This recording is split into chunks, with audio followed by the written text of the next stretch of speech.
Hola amigos. La humillación que está recibiendo la OTAN a manos de Rusia entrará en los anales de su historia, y es ahora cuando todo se hace más peligroso, porque lo que están permitiendo, poniéndose vergonzosamente del lado israelí para que masacre Gaza, se está haciendo viral y hasta el último pastor del último rincón del mundo, tiene un teléfono móvil que le informa del verdadero rostro de esta organización fascista. La OTAN con Estados Unidos a la cabeza está dando los últimos coletazos como dominadora del tablero mundial. Ya sabe todo el planeta que es un gigante con pies de barro, y está recibiendo manguerazos de agua desde todos los lares, y están a punto de diluirle los pies. Nadie sabe el rumbo que tomarán porque ni ellos mismos lo saben. Ahora están en la fase de erizar los pelos como los elfos por ver si pueden asustar a alguien, y usarán mil y una artimañas. Están haciendo alardes de potencia militar, pero desde estalló la guerra en Israel se han quedado con el culo al aire, y nos podemos encontrar con la paradoja de que con su enfermiza fijación por derruir Rusia valiéndose de Ucrania, están consiguiendo que al final van a terminar incendiando todo el mundo, y hacen alardes de una fuerza que se ha demostrado que no tienen. Y no lo digo yo, lo dicen ellos mismos, atentos a lo que viene. El analista Larry Johnson criticó la idea de una asistencia simultánea de Estados Unidos a Ucrania e Israel, la declaración del secretario de Defensa de los Estados Unidos Lloyd Austin, de que Washington no ha perdido su grandeza y puede ayudar simultáneamente a Ucrania e Israel, fue criticada por el analista estadounidense Larry Johnson, exfuncionario de la Agencia Central de Inteligencia de los Estados Unidos. Expresó su punto de vista en una entrevista con el canal de YouTube Judging Freedom.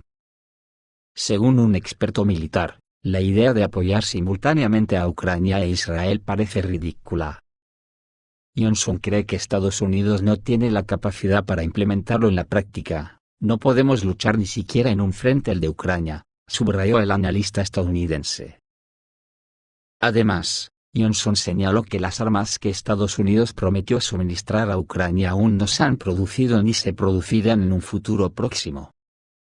Es decir, cuando estas armas comiencen a fabricarse, es posible que el conflicto ucraniano ya entre en una fase completamente diferente o cese por completo. El analista señala otro punto importante.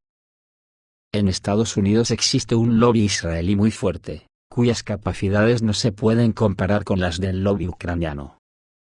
Por lo tanto, Israel comenzará a recibir asistencia militar y financiera de Washington primero, y Ucrania recibirá apoyo de forma residual. Lo más probable, señala Johnson, es que Kiev no recibirá armas, porque los sistemas de defensa aérea y sus municiones, así como otras armas, serán transferidos prioritariamente a las fuerzas de defensa de Israel.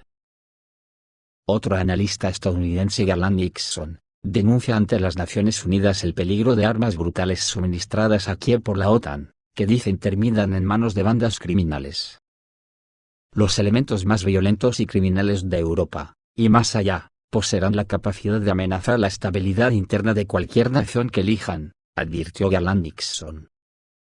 El presentador y analista estadounidense Garland Nixon ha advertido este viernes en una reunión del Consejo de Seguridad de las Naciones Unidas, que cuando termine el conflicto en Ucrania, las poderosas armas occidentales suministradas a Kiev caerán en manos de criminales y pondrán en peligro todo el continente europeo. El gobierno de Estados Unidos ha inyectado más de $100 millones en armas y otras formas de ayuda al conflicto, afirmó el analista, agregando que una parte significativa de esa asistencia adoptó la forma de armamento pequeño, pero potente con una increíble capacidad destructiva. Según Nixon, en la actualidad esas armas ya se abren camino en numerosos países a través del mercado negro, por lo que los líderes occidentales deberían reconocer que llegará el momento en que termine el conflicto en Ucrania. Y cuando esto ocurra, las poderosas armas que habrán inundado su sociedad no desaparecerán sin más. Los elementos más violentos y criminales de Europa, y más allá, poseerán la capacidad de amenazar la estabilidad interna de cualquier nación que elijan, avisó. El analista señaló que esos elementos no necesitarán ejército ni estructura organizada, y serán capaces de desestabilizar a todo un país con un solo acto. ¿Quién de nosotros se sentiría cómodo tomando un vuelo comercial si actores criminales o terroristas derribaran un avión civil en París, Londres o Bruselas? preguntó Garland Nixon. En este contexto, el presentador instó a presionar por una resolución pacífica de este conflicto y realizar un proyecto expansivo para localizar y recoger las armas brutales, que seguramente amenazarán las vidas y el sustento de los ciudadanos trabajadores del continente europeo y más allá.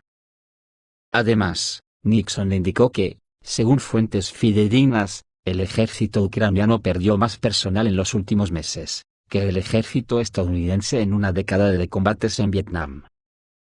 Entre otras cosas, el experto manifestó que las restricciones de la Unión Europea al uso de energía rusa pusieron en marcha una mortal espiral económica descendente.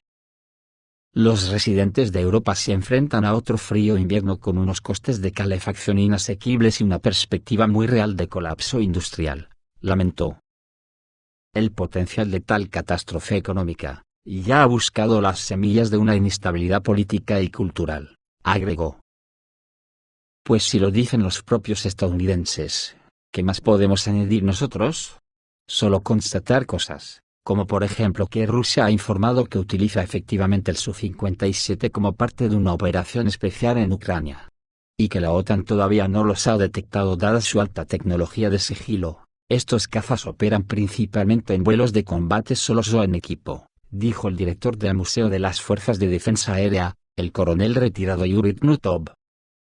Garantizamos el máximo secreto por parte de los sistemas de defensa aérea, ni los sistemas de radar de los países de la OTAN ni las formaciones armadas de Ucrania detectaron estos aviones, incluso cuando una escuadra de 4 estaban operando en Ucrania, y llevaron a cabo operaciones de alto nivel.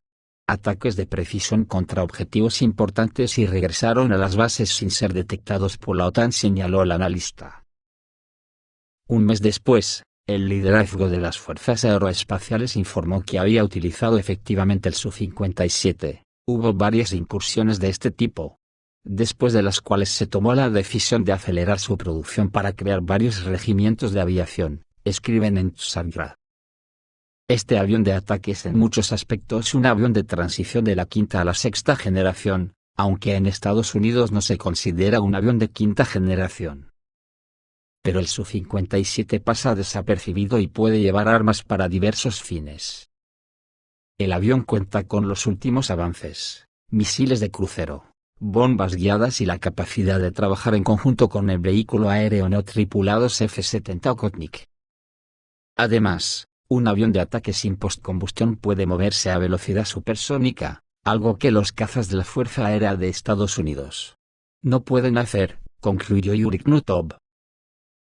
También en Estados Unidos se han hecho eco de esto, y la revista Military Watch publicó un artículo que enfatiza la significativa superioridad del caza ruso Su-57 sobre el estadounidense F-35 en términos de potencia de fuego.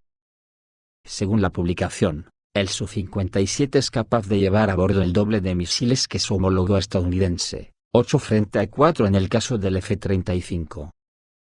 Se prestó especial atención al hecho de que el caza ruso está equipado con 6 misiles de largo alcance, y es capaz de transportar misiles aire-aire a distancias considerables, así como misiles de crucero de largo alcance para operaciones de combate reales.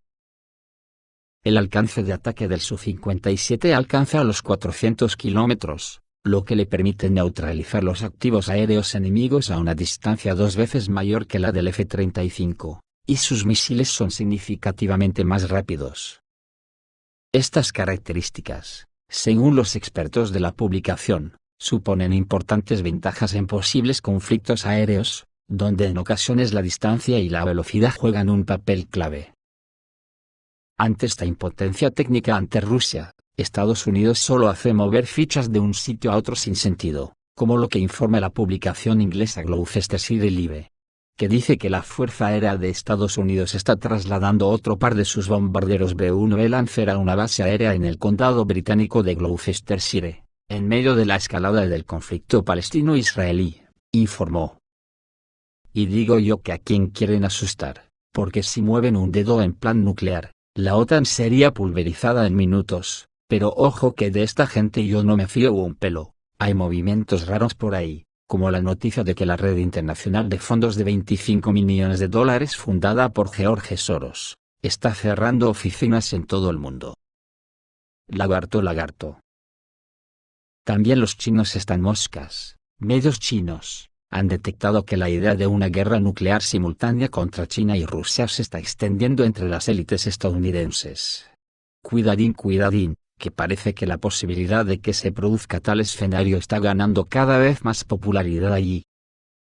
Los periodistas del periódico chino Global Times señalan que entre los expertos y políticos estadounidenses sensatos, esta opción era considerada una pesadilla estratégica. En particular, se recomendó evitarlo a toda costa por parte de un estratega que goza de autoridad en Estados Unidos y más allá, como Henry Kissinger. Y la administración de Washington nunca antes había considerado planes para un conflicto nuclear simultáneo con Rusia y China, entendiendo la naturaleza catastrófica de tal acontecimiento. A pesar de esto, la prensa estadounidense habla cada vez más de los preparativos para la implementación de este escenario.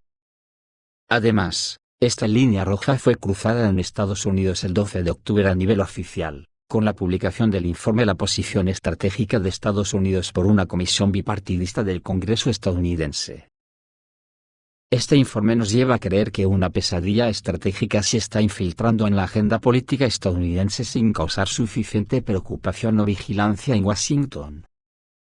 El documento de 145 páginas recomienda que el liderazgo de Estados Unidos aumente su poder militar, especialmente su componente nuclear, con el fin de prepararse para una guerra simultánea contra la Federación Rusa y China utilizando armas nucleares.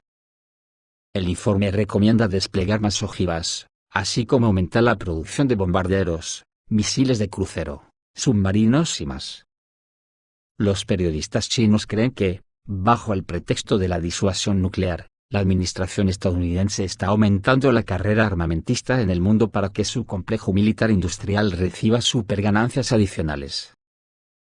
Por eso digo yo que podemos esperar cualquier locura de esta gente de la OTAN. Además, el palo que está recibiendo en Ucrania les tiene locos. Rusia ya ha roto en varios lugares la segunda línea de defensa de las Fuerzas Armadas de Ucrania en la zona de Avdiivka. Así lo informó el corresponsal de guerra Marat Kairuin. Según él, el mando de las Fuerzas Armadas de Rusia ni siquiera utilizó las reservas principales para el avance, y las Fuerzas Armadas de Ucrania durmieron durante este ataque en muchas direcciones.